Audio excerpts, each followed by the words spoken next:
My day starts with 2 glasses of water between 6 to 6:30, means after I woke, and then exposed to sunlight at least 20 minutes on terrace. Between 7 to 7:30 I used to have 1 glass of vegetable juice. ఈ రోజైతే నేను యాష్గార్డ్ juice తీసుకుంటున్నాను. ఇది మనం empty స్టమక్తోనే తీసుకోవాలి. అప్పుడు అది మన బాడీని డిటాక్స్ చేసి బాడీలో ఉన్న టాక్సిన్స్ని ఫ్లష్ అవుట్ చేస్తుంది. ఈ వీడియోలో అయితే నేను జీరా పౌడర్ లెమన్ యాడ్ చేశాను. అది జీరా ఫ్లేవర్ ఎక్కువ తెలుస్తుంది. యాక్చువల్గా అయితే యాష్గార్డ్ జ్యూస్ ప్లెయిన్గా తాగితేనే బాగుంటుందండి.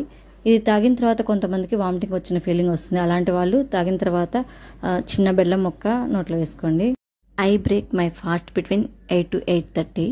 ఈరోజు అయితే నేను పెసరట్టు తీసుకుంటున్నాను.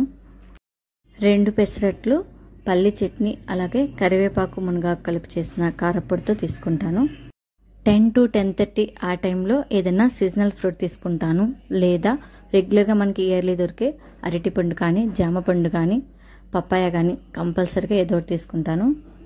ఈరోజు సండే కాబట్టి చికెన్ బిర్యానీ చేశాను నా స్టైల్లో. అంటే 1 part బిర్యానీ అనమాట. బిర్యానీ అప్పుడు వండినప్పుడే బాగుంటుంది కాబట్టి మనం డిన్నర్కి వేరే చేసుకోవాలి. సో క్వాంటిటీ చూస్ చేసుకోవాలి. ఈవినింగ్ 4 to 5 ఆ టైంలో ఒక ఫ్రూట్ జ్యూస్ తీసుకుంటాను. ఈరోజు అయితే చికెన్ తిన్నాం కదా, మింట్ షర్బత్ తీసుకుంటున్నాను. ఇదైతే డైజెషన్కి బాగుంటుంది, బాడీలో హీట్ కూడా పోతుంది.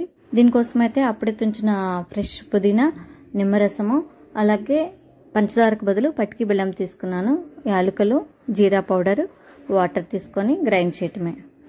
అసలైతే న్యాచురల్ గ్రీన్ కలర్ వచ్చిందండి, చూస్తుంటేనే బాగుంది. దీనిలోనే మనం సోక్ చేసిన సబ్జా గింజలు ఒక 2 spoons వేసుకోవాలి.